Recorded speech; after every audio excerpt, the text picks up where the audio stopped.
Oke. Ya, kita mulai dulu teman-teman. Selamat siang semuanya. Assalamualaikum warahmatullahi wabarakatuh. Salam Selamat siang, sejahtera. Pak. Siang, Pak.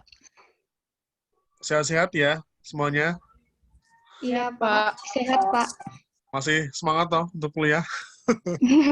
Semangat, Aduh Pak. ya, ini apa ya, menjadi keprihatinan buat kita semuanya ya. Jadi memang kondisinya seperti ini apalagi 2019, kan hanya mengalami 1 semester ya, kuliah di kampus ya.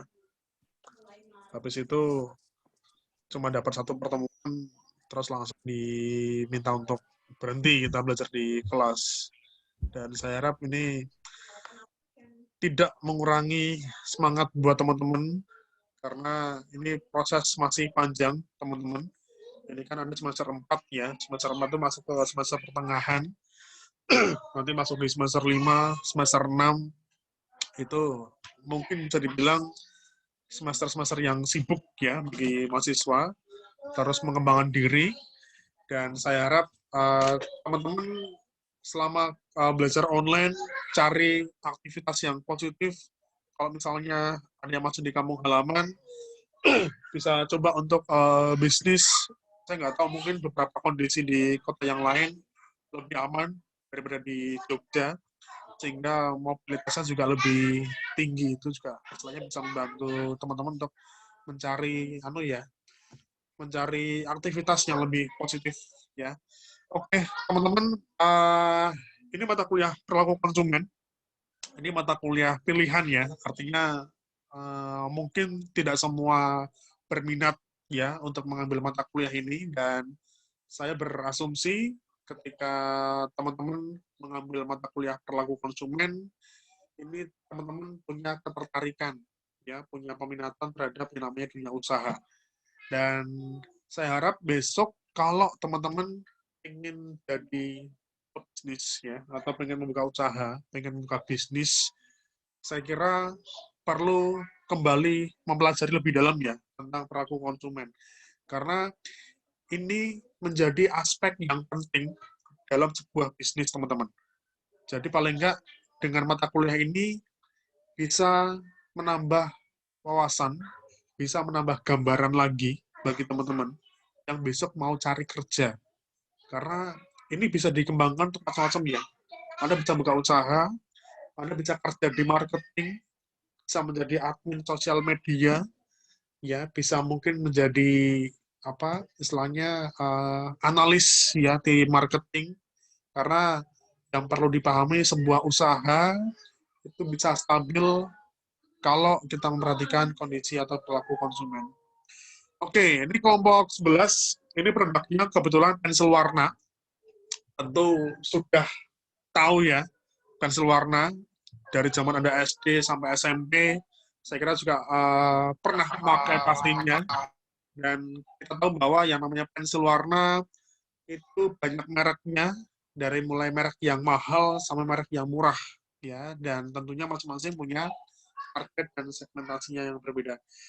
Oke, silahkan. Ini disampaikan dulu hasil diskusinya untuk kelompok 11. Siapa yang nanti mau menyampaikan terlebih dahulu, kemudian di sesi akhir nanti kita akan bahas ya, bareng-bareng ya, teman-teman ya. Oke, monggo silakan. Siapa yang mau menyampaikan dulu? Saya, Pak. Baik. Grace. Selamat siang, Pak. Terima kasih untuk kesempatan yang diberikan kepada kami. Kami dari kelompok 11 akan mempresentasikan hasil diskusi kami dengan judul pensil warna.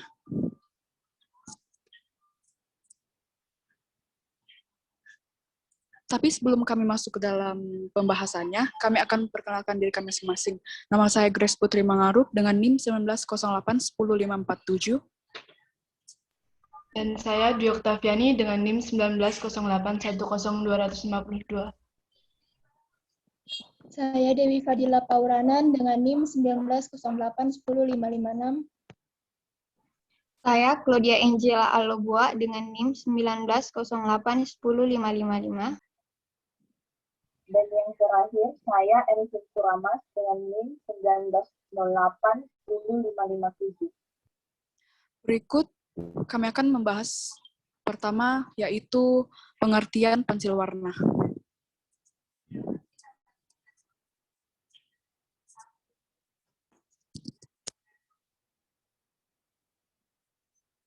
Pensil warna adalah media seni yang dibuat dari inti berpigmen sempit yang dibungkus dalam kotak silinder kayu.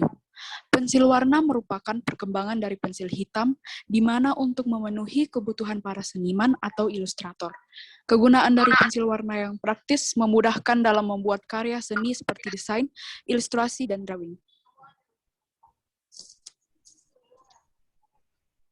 Target market dari pensil warna tersendiri yaitu untuk semua kalangan, seperti orang-orang yang hobi menggambar, anak-anak, pekerja seni atau seniman, ilustrator, dan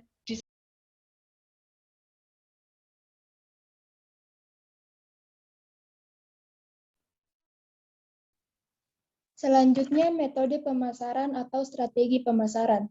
Strategi pemasaran adalah rangkaian perencanaan untuk menjangkau target pasar dan mengubah mereka menjadi konsumen produk yang dihasilkan oleh sebuah perusahaan.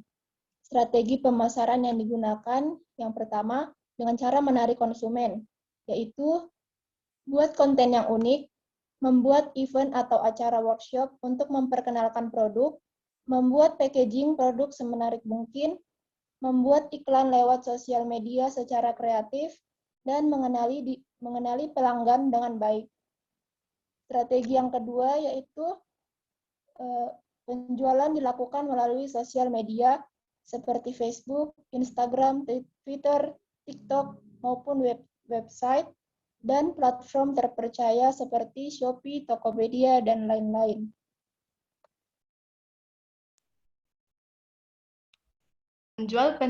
Penjualan pensil warna juga dilakukan dengan cara menjualnya ke berbagai wholesaler dan retailer alat tulis yang ada.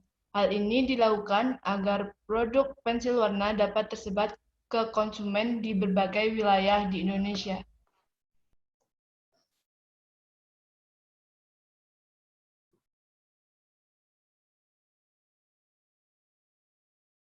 Kelebihan produk memiliki ujung yang lancip. Dengan ujung yang lancip cocok digunakan untuk mewarnai bagian-bagian lukisan dan gambar yang kecil dan detail. Memiliki berbagai macam varian dan warna yang menarik. Kekurangan dari produk pensil warna ini membutuhkan kesabaran lebih bila digunakan untuk mewarnai area gambar yang luas. Warna kurang cerah sehingga membutuhkan waktu dan tenaga lebih agar warna tampak lebih cerah. Mudah patah tergantung dari cara pemakaian.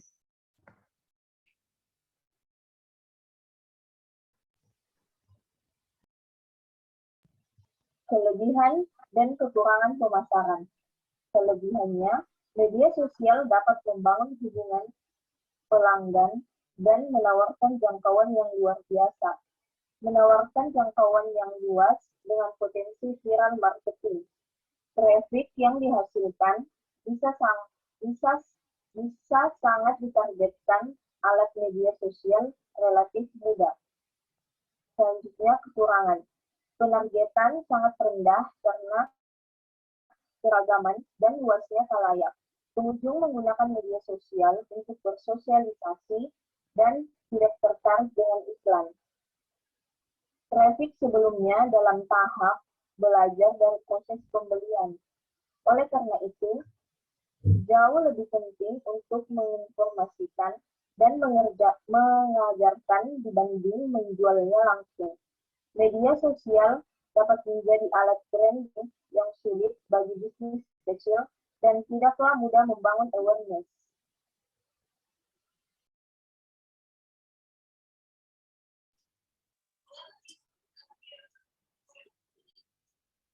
Demikian hasil presentasi kami. Terima kasih, Pak.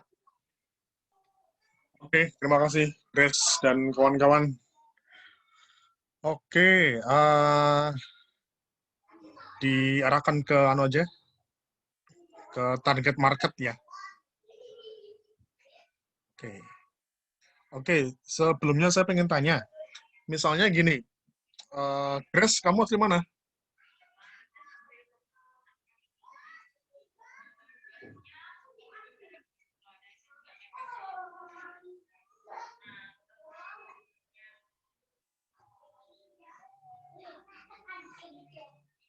Halo, Grace? Iya, Pak. Grace, asli mana ya kamu? Sulawesi, Pak. Sulawesinya mana? Sulawesi Selatan di Toraja. Oh, di Toraja. Iya, Oke, Pak. Grace. Misalnya ada teman SMA kamu, Iya. WA kamu ya, WA kamu, terus dia jual pensil warna ke Grace. Dia nawarin, Grace, aku jual pensil warna nih. Nah, Grace kira-kira mau beli nggak? Aku beli, Pak, kalau perlu. Kalau saat ini misalnya, saat ini Kalau teman untuk kamu saat WA, ya. kira-kira mau beli nggak? Enggak, Kira-kira Pak. nggak mau beli? Iya. Kenapa kok nggak mau beli? Soalnya dia nawarin gitu aja. Nggak nunjukin gambarnya, bentuk pensil warna itu gimana. Oh, nunjukin si Grace. Itu nunjukin apa? Nunjukin anunya. Nunjukin pensil warnanya. Oh iya. Kira-kira Beli, Pak. Soalnya belum diperluin sih. belum diperlukan. Oke. Terus misalnya saya ke Claudia ya. Halo Claudia. Iya, Pak. Claudia asli mana? Sama Grace, Pak, dari Toraja. Oh, dari satu SMA jangan-jangan. Nggak satu SMA. Tapi satu daerah ya. Kenalnya pas kuliah, iya. Mulai masuk kuliah. Oke, kalau misalnya ada saudara kamu nih, Claudia, jual pensil warna. Claudia mau beli nggak kira-kira? Kalau sekarang nggak, Pak. Kenapa? Kok nggak? Soalnya kan cuma diliatin doang. Aku maunya dicoba dulu lah, dilihat emang bagus apa enggak pensil warnanya. Oke. Oke, ya ini merupakan produk tersier ya, teman-teman ya. Jadi memang ketika teman-teman besok mau jualan atau menghadapi suatu produk misalnya, ini perlu diperhatikan. Sebuah produk itu kan punya 3 kebutuhan ya, atau mungkin manusia lah individu, itu punya 3 kebutuhan. Ada primer, sekunder, sama tersier. Ya. Kebutuhan primer itu adalah kebutuhan yang mutlak harus dipenuhi sama manusia, sama individu.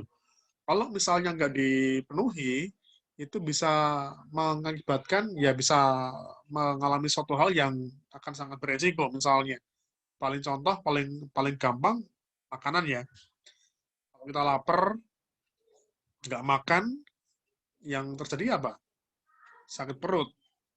Ya, bisa mungkin bahkan bisa mati mungkin kalau misalnya kita berhari-hari nggak makan. Terus ada kebutuhan sekunder.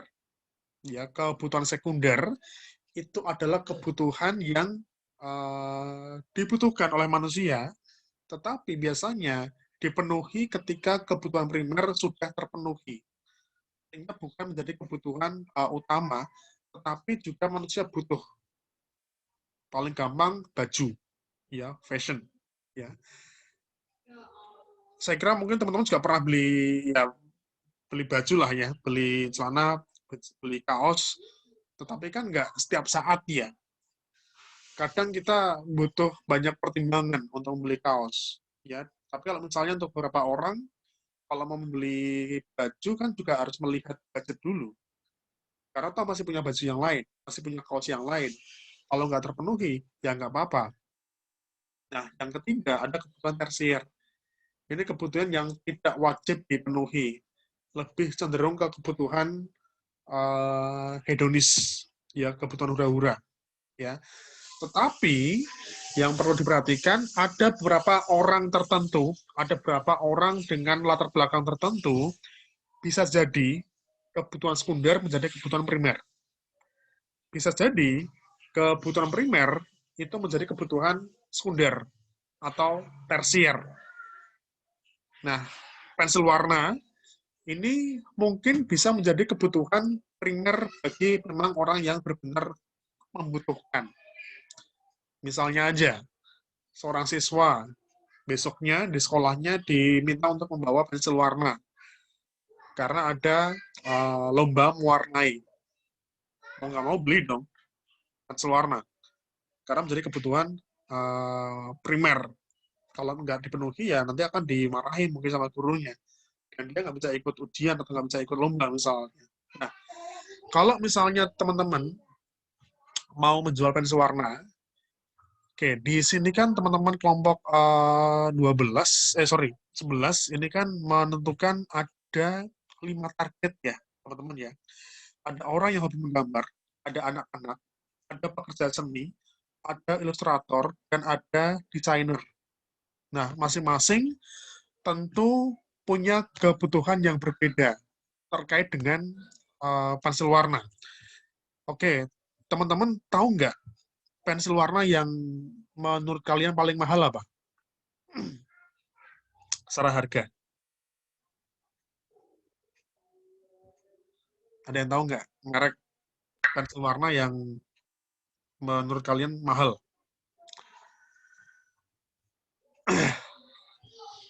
Tahu Faber-Castell ya?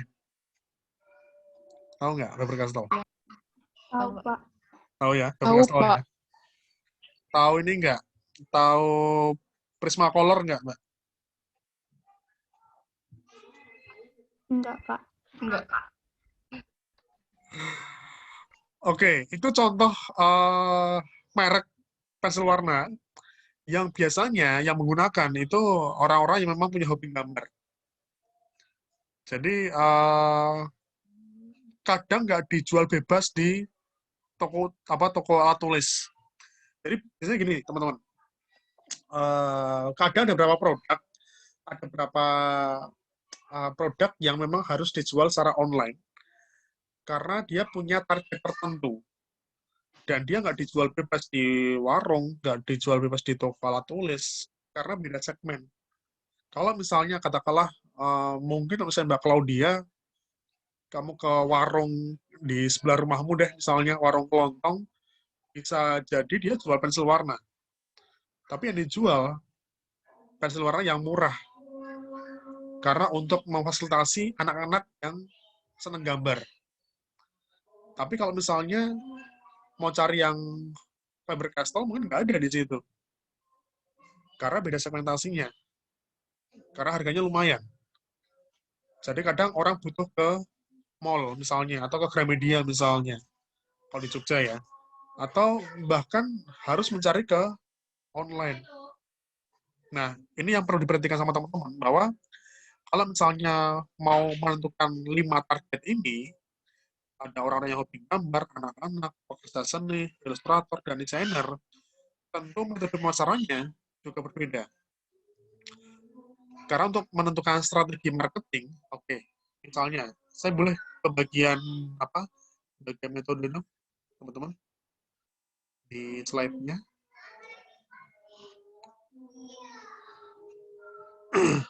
Nomor 5 apa ya? Oke, tadi nomor 5. Strategi pemasaran. Cara menarik konsumen, buat konten yang unik, membuat event, membuat packaging produk mungkin oke, membuat iklan lewat sosmed secara kreatif, dan mengenali pelanggan dengan baik. Terus nomor 6-nya. Oke, Facebook, Instagram, Twitter, TikTok, website, Shopee, Tokopedia. Oke, nggak apa-apa. Cuma yang perlu diperhatikan, memang tidak semua merek bisa dijual lewat sosmed dan marketplace. Jadi biasanya kalau pensil warna yang dijual di marketplace itu biasanya yang memang harganya agak mahal ya. Dan kadang nggak dijual bebas di warung. Misalnya gini, ini Claudia sama Grace lagi di rumah, lagi di Sulawesi. Iya, Iya, Pak. Pak. Oke, di situ ada Alfamart dong, Ada, Pak. ya kan? Pernah lihat nggak ada pensil warna dijual di Alfamart? Pernah, Pak, tapi Ah, sepintas. Kenapa? Tapi bukan Faber-Castell atau itu. Oke, mungkin ada ya. Mungkin ada. Tapi mereknya mungkin yang dijual di situ, itu yang ditujukan buat orang-orang sekitar situ. Jadi hanya sebatas orang-orang yang memang senang gambar aja. Atau mungkin buat anak-anak yang senang gambar. Tapi buat si ilustrator, buat desainer, buat orang-orang yang senang gambar, atau mungkin benar-benar dia menggunakan pensil warna sebagai mata pencariannya, nyarinya mungkin nggak di Alfamart. Jadi bisa aja nyarinya di Gramedia atau lewat platform digital. Itu cocok. Makanya perlu melihat segmentasinya dulu ya, teman-teman ya. Karena kalau misalnya mau jualnya untuk anak-anak, saya kira mau jual di warung pun langsung dijual nggak apa-apa. Jadi langsung dititipin di warungnya, langsung dititipin di toko bukunya misalnya, atau mau dititipin di Alfamart. Tapi kalau misalnya untuk yang segmentasi tertentu, bisa sih pakai sosmed. Karena biasanya kalau kita mencari suatu produk yang barangnya itu gampang didapatkan, itu kadang nggak perlu pakai sosial media. Nggak perlu pakai sosial media. Tapi kalau misalnya barang-barangnya itu agak susah dicari, dan biasanya barang-barangnya itu langka, itu biasanya menggunakan sosial media, itu cocok.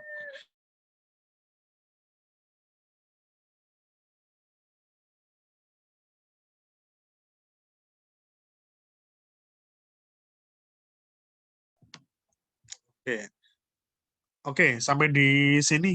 Ada yang mau ditanyakan nggak, teman-teman?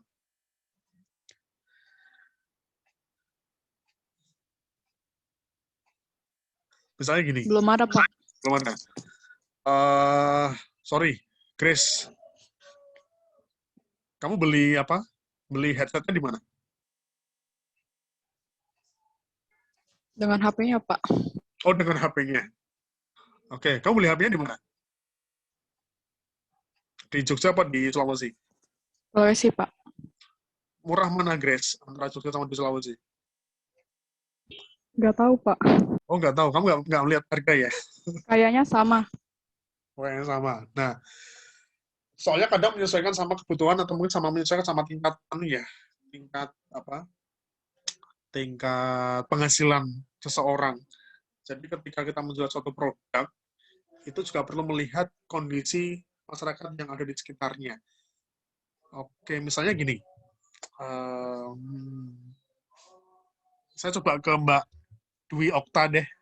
Halo, Dwi Okta. Ya, Pak. Ya, Mbak Dwi asli mana, Mbak Dwi? Magelang, Pak. Oh, Magelang. Magelangnya mana, Dwi? Salaman. Salaman. Dwi, kamu pernah ke McD yang di Magelang belum? Yang baru itu. Belum. Tapi tahu ya, Tahu. yang dekat apa jenenge? Stadion Abu Bakar itu loh, Mbak. TW pernah lewat ya? Pernah tahu lah ya? Iya. Oke, misalnya gini, teman-teman. Mbak Dwi pernah ke Artos dong? Pernah. Pernah. Kamu ke Artos bisa seminggu sekali? Atau kadang-kadang aja? Jarang, Pak. Jarang malahan. Oke, misalnya gini, teman-teman. Saya mohon maaf ngambil contohnya di tempatnya Mbak Dwi ya. Jadi di tempatnya Mbak Dwi itu, Magelang, teman-teman. Magelang mungkin dulu dikenal sebagai kota kecil ya, Pak ya. Karena Magelang itu kan diapit sama dua kota besar ya, teman-teman ya. Semarang sama Jogja. Jadi dulu kalau misalnya orang Magelang mau main ke mall, itu kadang harus ke Jogja dulu. Atau harus ke Semarang dulu. Ini sama halnya ketika, ini saya nggak tahu nih, tempatnya Grace sama Claudia, kalau ke Makassar berapa lama nih? Berapa jam, Grace? Atau Claudia? 8 jam, Pak. 8 Dari jam? Toraja Sekitar ke 8 Makassar. jam, Pak. Jauh ya? Kalau naik pesawat, Pak. 2 jam. Oh, dia jalurnya ke arah Kendari bukan sih, Toraja itu?